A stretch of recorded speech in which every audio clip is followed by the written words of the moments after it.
and I guess we're going first today. Thank you all for coming.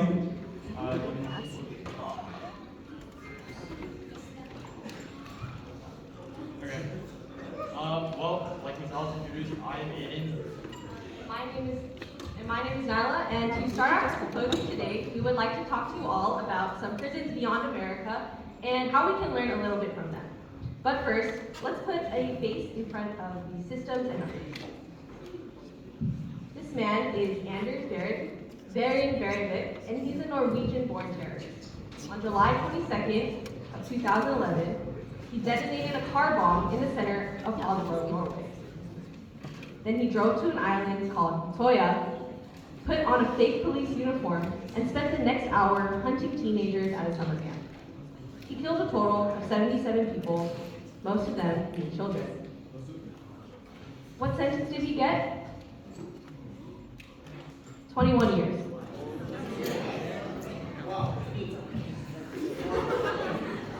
I know what you're thinking, as I heard. 21 years for 77 murders. But this is what most people don't understand.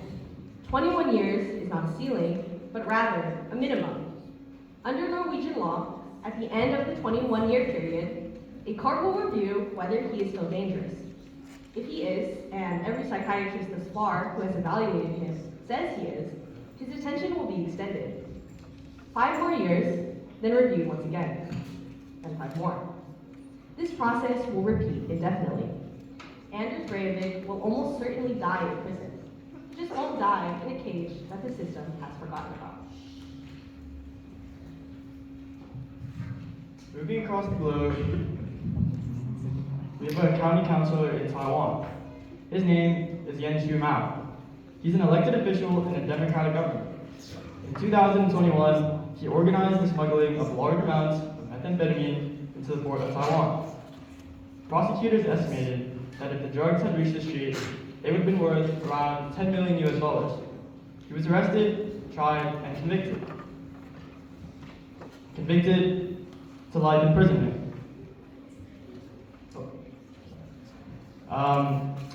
Nobody was killed. He sold drugs, and Taiwan, which is a leader in the modern democracy, as well as drug enforcement, ended his life in prison. So we have Norway giving a man who massacred 77 people, 77 children, a reviewable 21-year sentence, and Taiwan is giving a man who trafficked drugs a permanent life sentence. Both countries have a functioning rule of law. Both of them made their choices intentionally, and neither choice is obviously wrong, as both Taiwan and Norway are consistently ranked among the top 15 safest countries in the world. But the question we want to ask you today is, where does the United States fit in this picture? And the answer, we think, is that the United States doesn't. Because the US system was never built around a philosophy of punishment or rehabilitation. It was built around something else entirely. Right now, 1.8 million people are behind bars in the United States. That is the largest incarcerated population in the world, not just in raw numbers, but per capita. We lock up about 630 people per 100,000 individuals. Norway locks up 75, meaning that we incarcerate people at 10 times the rate. And every year, the United States pays a steep price to keep this incarceration going. In 2023, state governments alone spent over $60 billion just to keep the prisons running. Total costs in the US exceeds over $80 billion a year, while the average federal prisoner costs around $44,000 a year to house. And specifically, where we live in California, the number is $132,000 per person per year, more than the cost to attend any Ivy League university, as well as higher than the median income in California. So you might ask what we get for $80 billion. Within 5 years of release, 70% of incarcerated individuals released from US prisons are rearrested. Not 20% or 40, but 70%. The rate of rearrest is measured and known as a term called recidivism. When we look at Norway's recidivism rate, it's at 20%. And this isn't just for Norway. Other European countries like Finland has a recidivism rate that sits around 36%. Germany's is around 33%. Both countries invest heavily in things like education, vocational training, and they spend a fraction of what we spend per inmate. So the pattern we see here is consistent. Countries that treat rehab as the goal get a better outcome every single time. And for Taiwan, violent crime is a completely different story. Taiwan was ranked the second safest country in the world in 2020. Their murder and violent crime rates stand at less than 1 per 100,000 citizens, at around 0.82. And Norway is not just lucky to have well-behaved citizens. They used to be just like us. In the 1980s, their recidivism rate was also around 70%. But they made a decision, one that would stop treating prison as punishment and start treating it as preparation, investing in educational training, vocational training, mental health training, and reentry support. And over a span of 3 decades, they cut their reoffending rate in half and then in half again. So, how do other countries avoid this entirely? Norway, Finland, and Germany run their prisons entirely through the government. No private companies, no profit motive. And the reason that they can do this is because they never needed to scramble for bed space in the first place. They invested on the front end, better schools, mental health, addiction treatment, housing support. Fewer people ended up in the system, so the system stayed manageable. The United States, however, did the opposite. Starting in the 80s, we cut social programs, passed mandatory minimums, and suddenly had more prisoners than we had prisons. This is where the private companies walked in and offered to build them and fill them, and we said yes. So, going back to the US, we have a company called RAND, a non-profit research organization that was originally founded by the US military after World War II. And in 2013, they conducted the largest study of prison education ever. And they found that inmates who participate in educational programs have around 43% lower odds of returning to prison. Meaning every dollar that we invest into rehab early saves 5 times that in future incarceration costs. In California, education and rehab activities combined are only roughly 3% of the corrections budget. 3%. The other 97% goes to housing, officers, healthcare, administration, and a very long list of private contractors. And that brings us to what this system was actually built for. 2 companies, Core Civic and GEO Group, run private prisons across the United States. And in 2025, the combined revenue between the 2 companies was $4.8 billion, when only about 8% of US prisoners are in private facilities. But private profit doesn't just stop at the prison gate.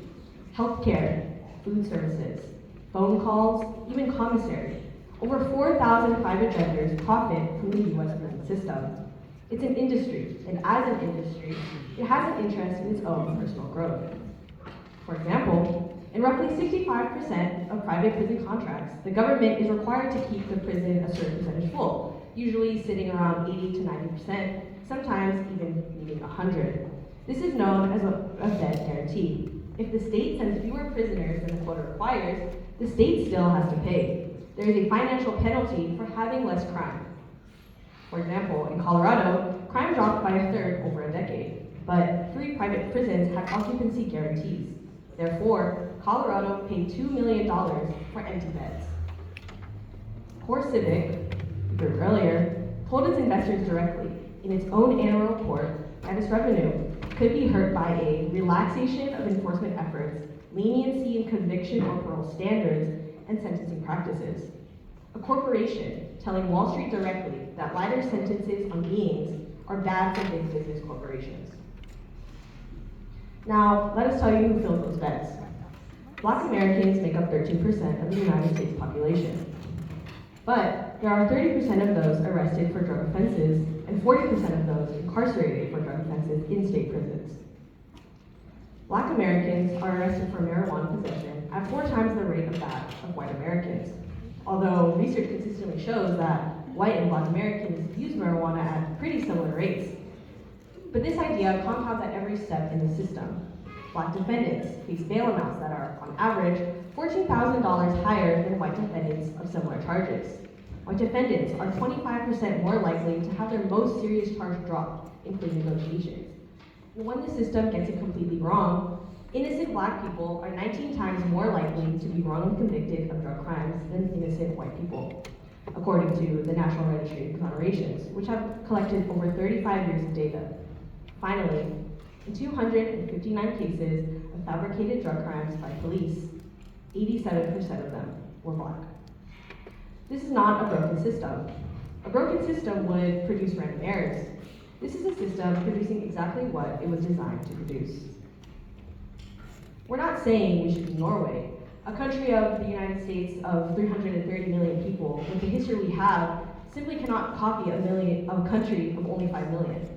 But we are saying that we can learn something specific from both of the countries, or all of the countries, that we have looked at today.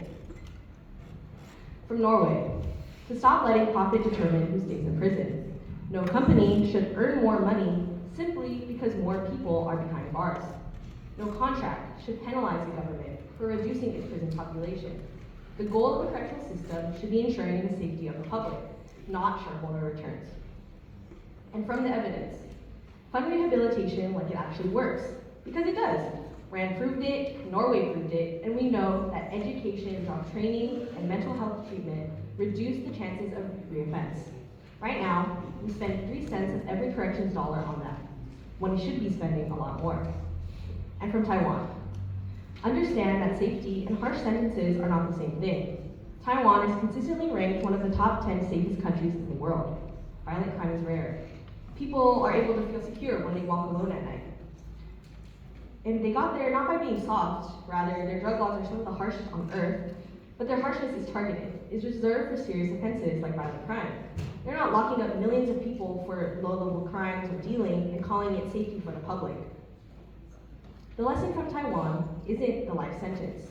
Instead, it's the clarity it offers, knowing exactly what the punishment is and why. And for both Norway and Taiwan, we should aim to reserve the harsh sentences for those who actually remain dangerous. Not for every drug charge, nor for every first offense, and definitely not because of the color of someone's skin. Norway keeps Breivik locked up forever, not because of a rule, but because of an ongoing assessment of danger. That is smarter than a mandatory minimum that punishes the same way regardless of who's standing in front of the judge. The United States spends $80 billion a year on a system with a 70% failure rate. We could spend that money differently. We could get different results. We just have to decide that the goal is fewer people in prison and not more. Thank you.